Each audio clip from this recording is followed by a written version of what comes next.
Hello, Culture Matters podcast. We're back again with another great episode. I can't wait to introduce you to our guest. Before I do that, here's a quote just from this episode. I think that we way underestimate what we can actually do. And I think that we take it from such a macro level because if you look at my life today, you would think it's crazy. It's impossible to do that. Hmm. Brian Hess. Wow.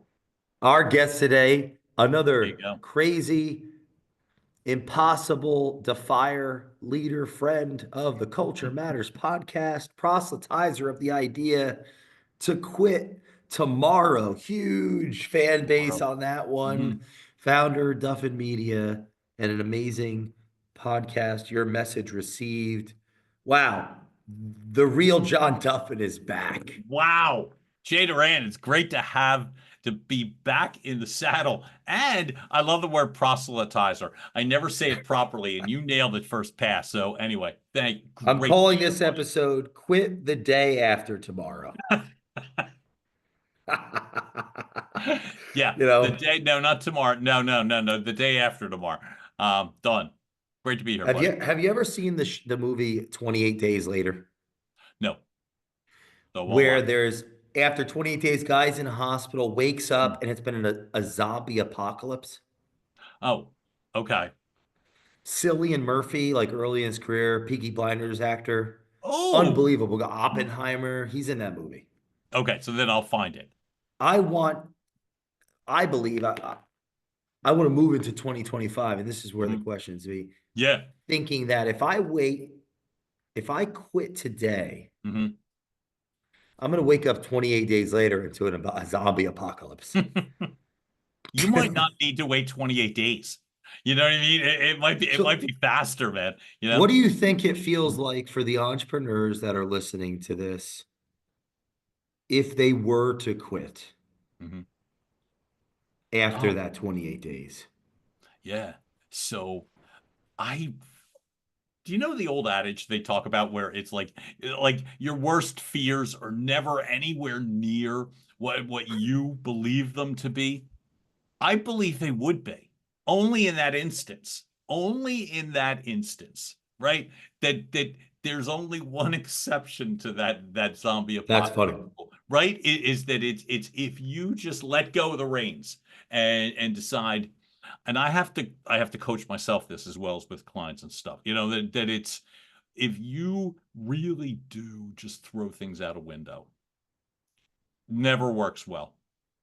May not work horribly, but it never ends well. Never, never, never. Why do you think that is? Hmm. I think you add the element of guilt and remorse to whatever the reality is. And so to me, it's like the reality could be bad enough, but when you have to, the old God, I sound 100 years old, 1,000 years old when I talk about like growing up Catholic and they talked about eternal damnation. One of the reasons that's not in my legacy now, but I say that because what could be worse than just Hmm. having to constantly ruminate over what didn't occur, especially when so many others around you it did occur, you know? Hmm. And you could say, hey, luck of the draw, or they had it easier, or they had it this or that. But if you have to sit and stew in your own stew on top of the fact that you don't make it, nah, that that's gotta be a horrific feeling. Are there people on your periphery that, Mhm. have given up on their businesses? Yeah, absolutely, yeah. And by the way, the weird thing about that is I'm okay with it's not like I don't look badly at them at all, and I think that's where so much of the internalizing comes from. I'm not sitting around acting like I don't feel that way. I think there have been some incredibly seismic changes, some really positive, some not quite so much, and some that are startling that have all occurred in a really short amount of time. That for me to be judging who hangs around and who doesn't, uh, ain't for me to do. But I'll give you an example of what pictures that I see in my head that of which I have to remember them for me and then share for others to really try not to be in these pictures, which are especially the timing of these episodes are especially powerful for me. But I can still picture when I broke into the field a long time ago. The field, the field that was the first chance that I had where I encountered significant success and long-term success. And I can just remember the very beginning of that process was really tough. And I would watch people give up. And it was part of the, quit Wow. tomorrow that we talked about, right? And you just watched people, you can see it in their eyes, you'd see it in their body language, and you wanted to grab them and throttle them, but they were already a goner. And so that's where it's like for myself that I also have to remember that anyone can be subject to that. Anyone can fall prey to that. You've got to be, I'll speak for me, really vigilant in regards to staying focused and not getting to the point where you're, one breath away from going. So How many ice baths have you taken in 2024? ice showers. I've done the ice baths. I've done the polar bear plunge. I've done that. So, but for me, I'm an ice bath guy now. Only the last couple of days where it was like icy everywhere I went, so I didn't feel as compelled to need to ice up. But yeah, Jay, almost an entire year's worth of ice showers, man. Do you remember what your word was for 2024 3? Well, no, because we hadn't talked about it. We were talking about the words for 2025. And so I'm thinking about that. So the answer is I do You not. didn't have one for No, 2023. correct. What would you Correct. if you gave it now? So wait a minute. Ask me the question again. What would the word be for 2023 if you gave it now? Oh, instantly resilience. Resilience. Absolutely Why? resilience. Not everything comes easy. And not every circumstance is designed to have to work in your favor. And in spite of that, you just keep going. And I've learned also too that it's like in the sort of thing where I'm told I'm optimistic, I'm always grateful for that. And I've learned that I've had to navigate that too. And I've learned and the nice thing is you come away with a takeaway of it doesn't mean that when you are optimistic that you are always happy. And so I'd rather it be that way. You know what I mean? Mm. I would rather it, but you realize that these are controllable skills, that these are teachable, coachable skills and can be factored in. So for myself, absolutely resilience. Um, I'm wildly grateful to my mom, for gosh sake, that 95 and a half that we didn't think was gonna Wow. make it, has made it, and who knows if she makes it this evening. But it's those sorts of things that I think about, you know health, longevity, uh, the good fortune and the lack thereof of other people. And what the hell do you do in the process? And the answer is, yeah, like right back to the episode from earlier this year is, you can quit tomorrow, just not today. What would you say is one core value of mom? Mhm. Oh, lack of worrying. And I don't know how to phrase that perfectly, but that's it. That's the answer, is that she refuses to be taken down by worry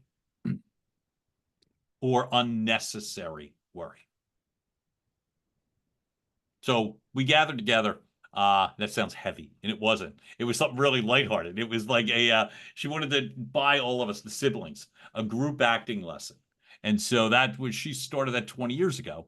And so she bought us a group acting lesson, and we all showed up, and that was all about 2 weeks ago.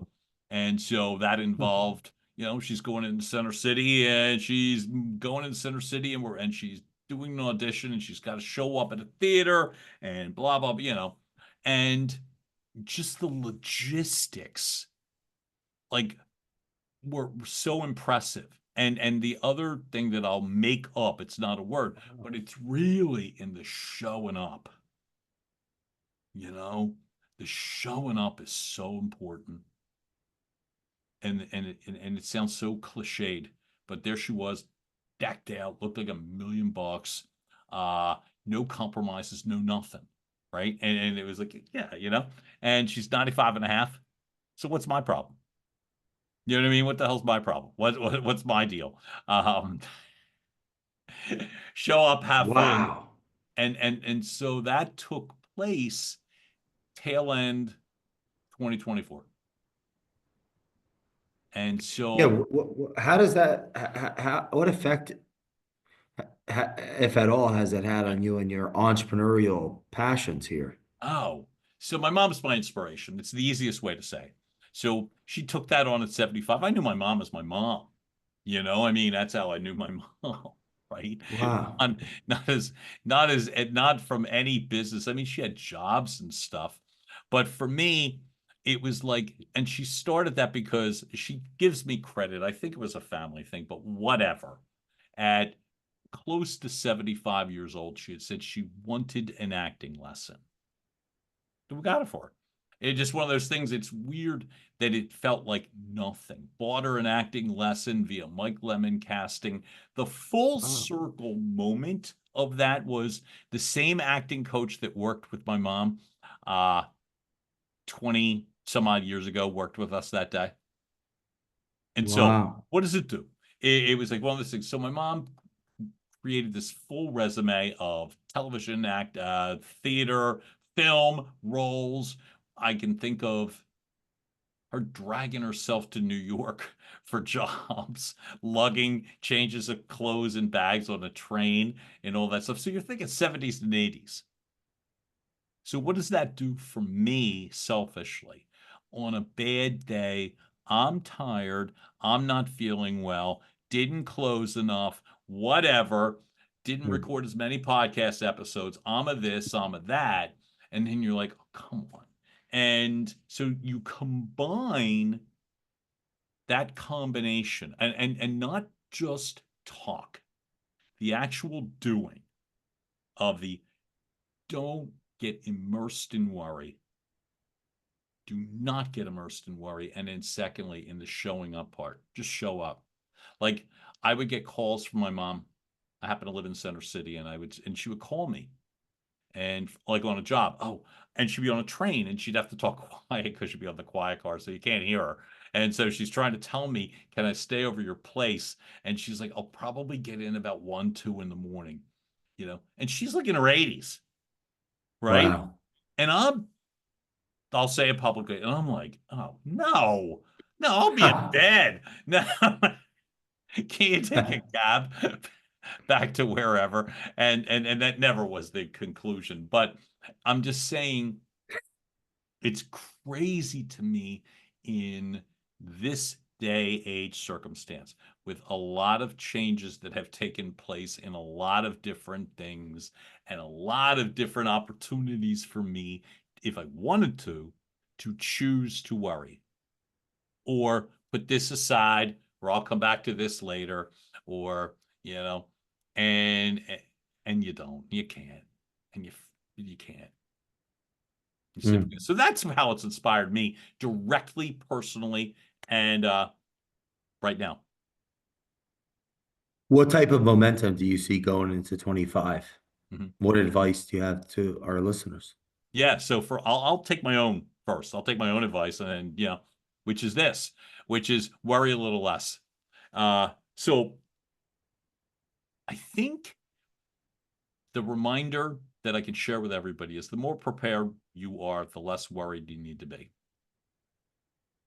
It's when you're flying blind into a situation, when you're not doing the homework that is required to either coach someone. Like, I don't have the right to lead people or speak in front of people if I haven't done the required homework. I don't have the right to. And it's not even an entitlement thing. So what am I taking in this combination of not overthinking? Oh, I can't because I'm not ready. I can't because I'm not ready. I can't because I'm not ready. That sort of weird overthinking. And also the sense of just not being so immersed, worrying what if it doesn't work? So each time now, from this day forward, like for myself, it's having the clarity and encouraging others to have the clarity to know three things. Three things. Like, why exactly are you there? What is exactly your purpose for showing up for that situation, that conversation, that encounter? What exactly is the purpose? How have you prepared for it? And then allow yourself to go all in the conversation. Well, in the past, would you have, or at any point in your endeavor Right. entrepreneurially, have meetings without a purpose? Mm-hmm. Yes. And I'll tell you how that goes. And so I'll give you an example. It's not the only example, but I'll give you an example of how that can go. Is that very often in a lot of fields, not just the field I was in, but in a lot of fields, you will have opportunities just show up. And just showing up of the opportunity could be that you've been like busting your butt trying to come up with a new, to get to this person on the phone or get a hold of this person or whatever the case may be, and you've been trying to reach this prospect contact, whatever, right? Opportunity. And all of a sudden they're like, oh, guess what? They're here or they're in front of you. And you go into a pure emotional response because you're there and you're excited, you feel great, and this is my moment. And the fact of the matter is too that it's very, very important that any opportunity that you could duck away for at least a couple of minutes. Now, if a person's standing in front of you, you're not going to go duck away from them. But if an opportunity comes, typically it most often comes with a heads up. Hey, I'm going to have you meet so and so at 6:30. So wouldn't it be a good idea to look up so and so's social media page or listen to their podcast or go to the TikTok that they had that was all of a sudden popular and see why it was popular? And all of that takes moments. Hmm. Google them. Moments. So don't allow emotions to simply take you to the next opportunity because you're on some sort of a wave. Doesn't mean be robotic, but do your homework for God's sake. And then go get as emotional as you want with some sort of legit ammunition because these opportunities don't keep coming constantly. You may not get 40 opportunities. Your quote today in regards to Brian Hess, right? So when you throw a quote like that, when you use an opportunity like that, the fact of the matter is you don't want it to just go away like air. And that's the thing that I'm realizing, which is you could prepare. All right, here's the word I want. It's precision, right? Because precision allows you to optimize a moment with a much stronger degree of efficiency and clarity. Because so often you may not get I now need 4 hours to go prepare. Well, they're coming at 6:30 or whatever. You know what I mean? So my thought is give yourself the grace to prepare. Be ready and duck nothing and don't worry so much. And again, I'm speaking to me, for me, and I channel that to the people, like I said, the opportunities that I see coming in 2025. And what's your word for 25? That's a great question. Um, Give me a minute to come back to that. I'll answer the question, I promise you. But just give me a minute because I just have a couple of thoughts and I don't want to overthink that. But the What fact was of the the first thought? matter. All right. Wait, remember, this is a I'll give rated you the R first. Well, the word. podcast, not NC-17. I understand. And I'm good with that The too. first, the first thought that came to No, mind. I told you. Oh no, and I'm going back to it is precision. It is precision. One of the things, and I bring that to you. Let's stay with it, and I'll tell you why. Wow. Because the precision part has been something that has been said of me Oh, he's so nice. And it sounds such a suck up weird thing, but oh, he's so nice. He's got so much energy. He's so smart. He's so this, he's so that. And he sometimes is so all over the place. I've heard that. And so for me, it's the more precise you are, the more value you bring. The more precise you are, the more time you're often extended.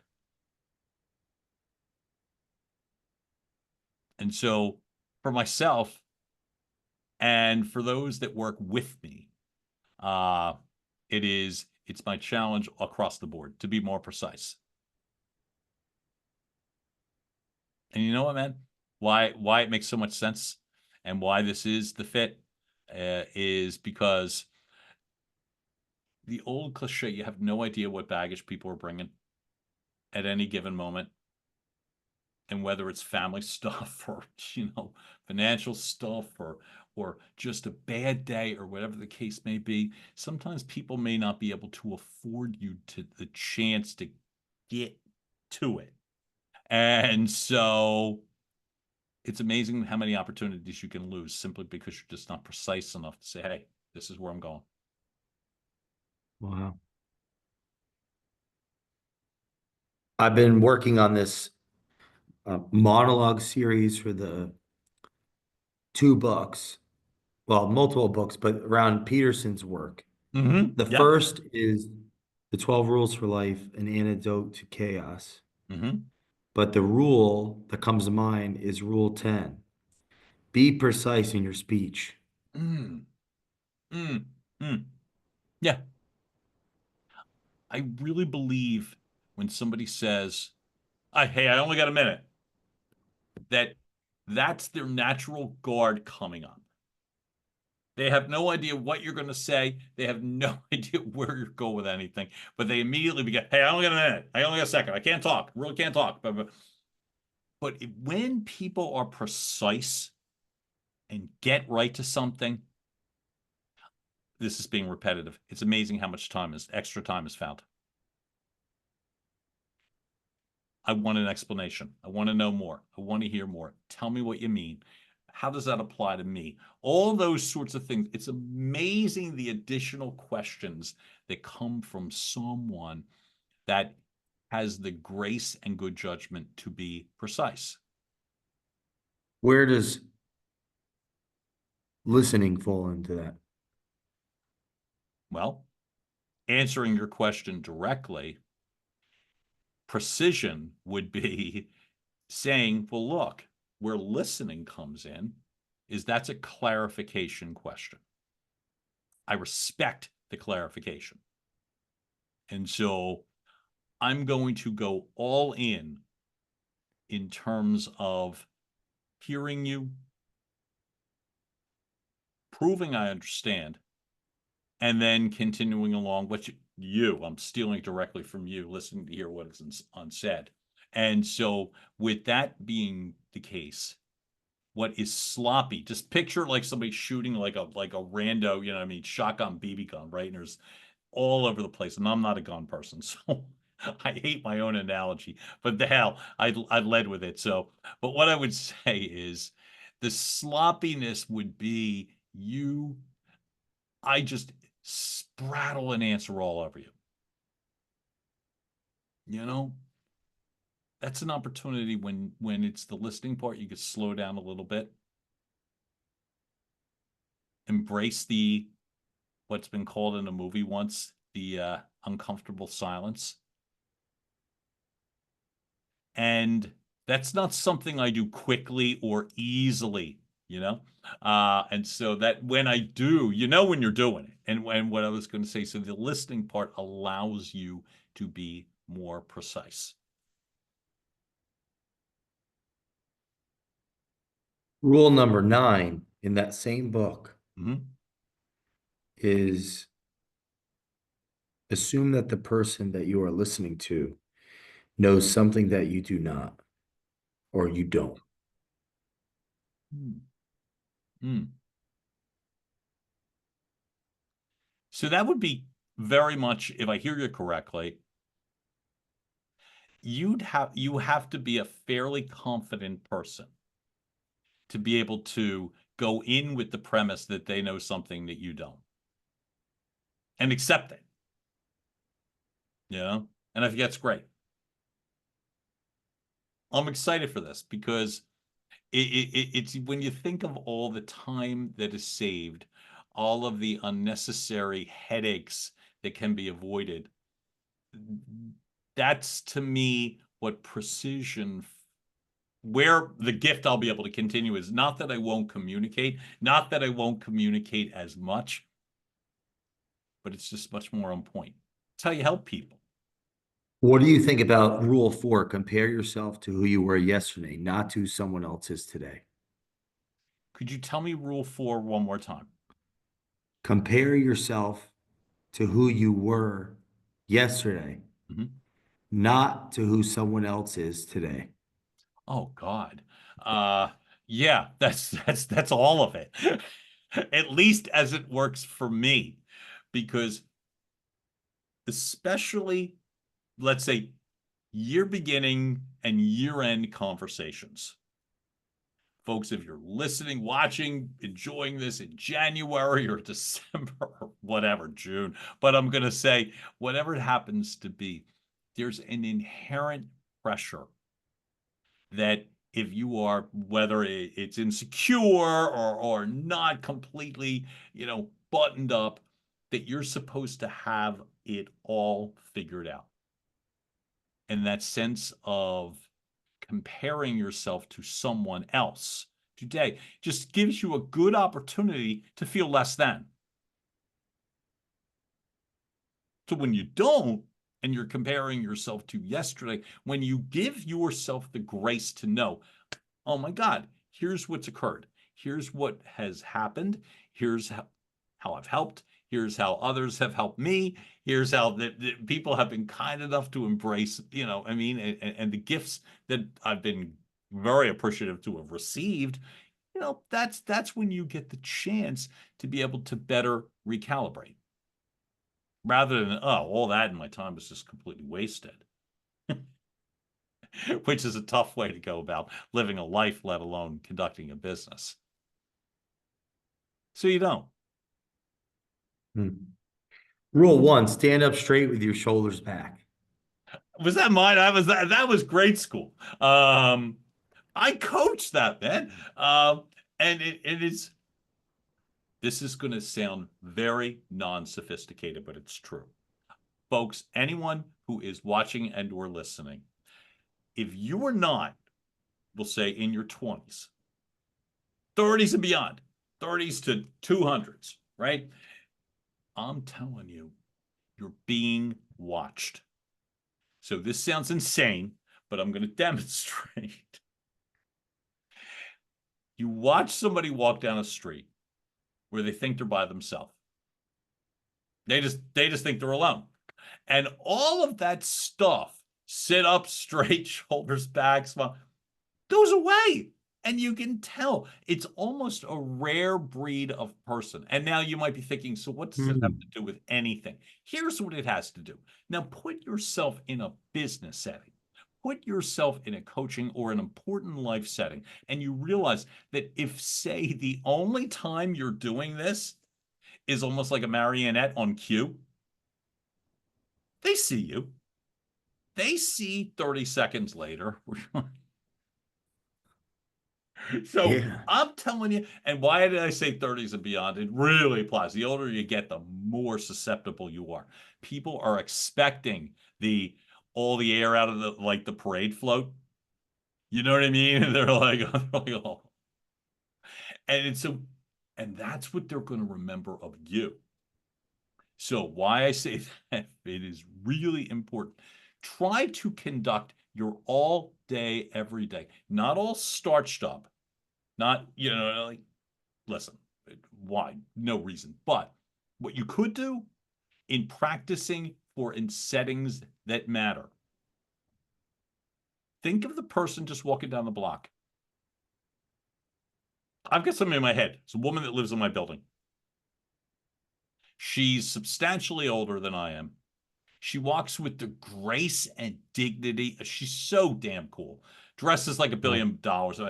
And she always, hey, Julia, if you're anywhere watching or hearing, that's you.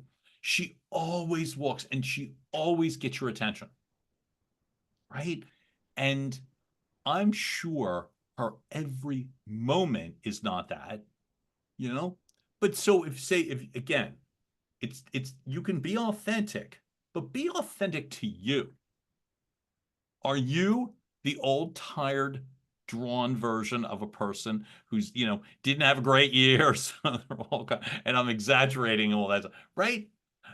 Or are you putting yourself in a position in 2025 where it is to say, no, this is how this goes down. This is how it goes down. And this is how I walk, and this is how you'll see me. And it'll be very rare instances where you don't see me in a position where I'm speaking or sounding this way. Rule 8, tell the truth, or at least don't lie. Not a bad one to go with. So what I would be curious as to, oh no, I disagree. Who would be the people jumping in and saying, no, I think lying's better? You hear a knock at the door. Okay. It's 2 in the morning. Hmm. You look through the door hole, People. and it's someone standing there in dressed as a clown with a knife. And you tell your partner, everything's fine. I got it. And Uh, you hear them whisper, "Is anyone else home?" I think it's so funny because actually Brad said that to me once, like of course he did. Of course he did. not the That's so Brad. not the clown thing, but I added the clown, but the whole thing, right? When's the time to lie? So here's what I'm Interesting saying. paradox. I don't. It is, and for protection of our person. But here's, It's like by the no one's home at all, and no, my no, we're good. Doors are all open, safe's unlocked. It's all you, babe. Uh, Maybe whatever. that's why there are locks. And that's why there are locks. I would also say too, maybe you put yourself in a position so that you don't have to lie so often. Like for instance, back to the bad posture, or like, well, if your typical MO is I'm done, I'm beat, I'm spent, I'm done.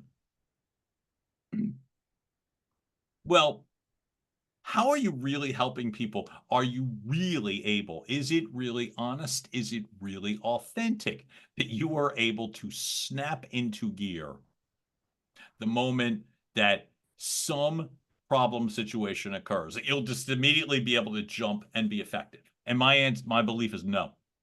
And that's what I'm saying. So become more honest by putting yourself in a position away from the clown at the door.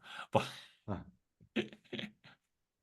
Rule number 4 in Beyond Order, right? which is the 12 more rules for life, Mm-hmm. is notice that opportunity lurks where responsibility has been abdicated. Ooh. I had to look up what the word abdicated meant when I first read it, but it's, get rid of Kingdom's it, advocated, or right? I yeah, mean, it's it's been given up, or Jay Duran has advocated the throne or yeah, of the yeah. Culture Matters kingdom, and so, Stopped recording podcasts, stopped oh, advising, abdicated leadership, abdicated abdicated responsibility. responsibility from a very very needy nation. Uh, right. So now ask me the quote again, because now I But lost it. that comes to mind because of what you just said about putting yourself in a position to not Mhm. have to lie. Right. Right.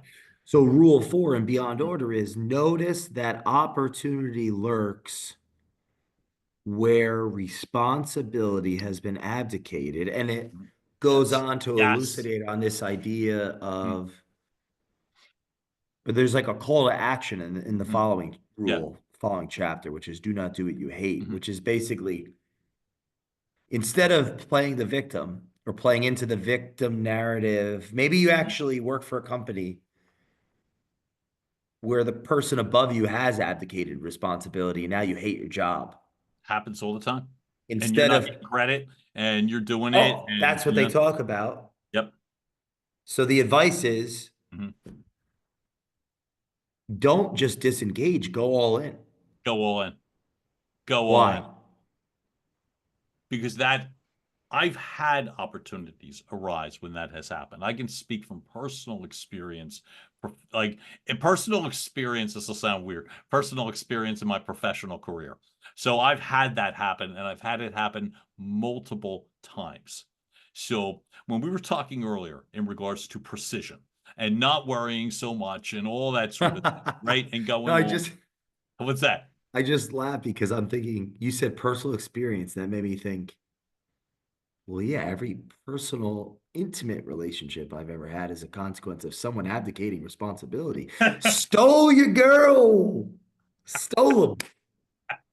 I'm sorry, it was Dude in just my that's case, like dude in my case, but I was like, oh no, there the was time, one, there yeah, was sure. women way back. But But the anyway, timing, right? I've it's said an to abdication of responsibility.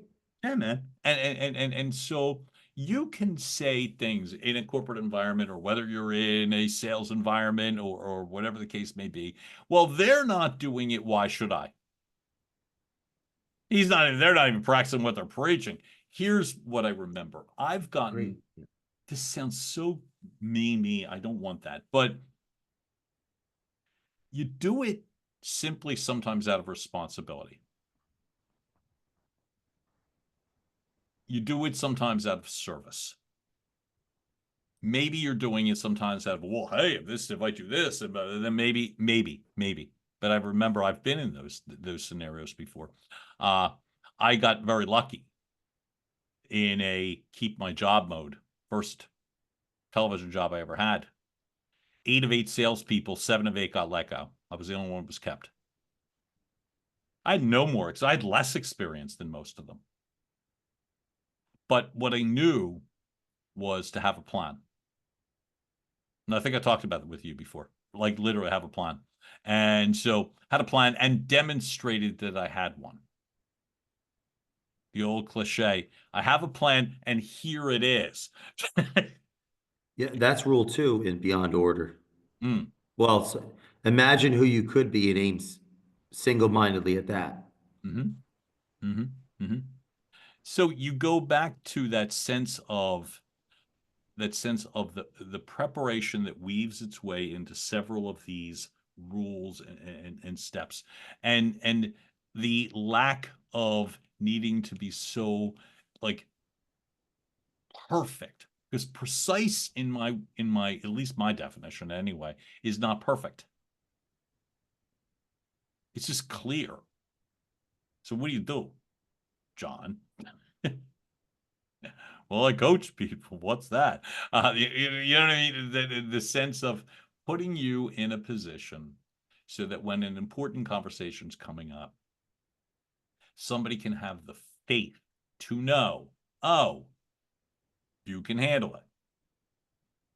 Sometimes that's all people want.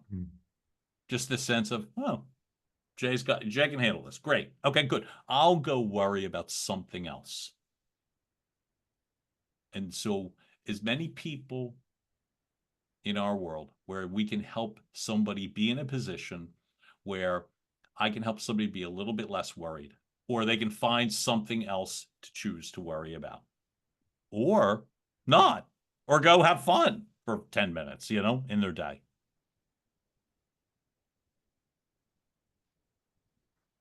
If you, yeah, what's the title of this podcast? Oh my God.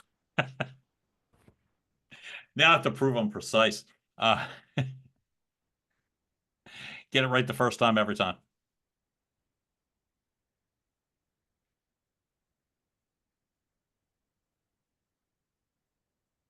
If you're listening to this episode and you stayed along with us, thanks for being a winner.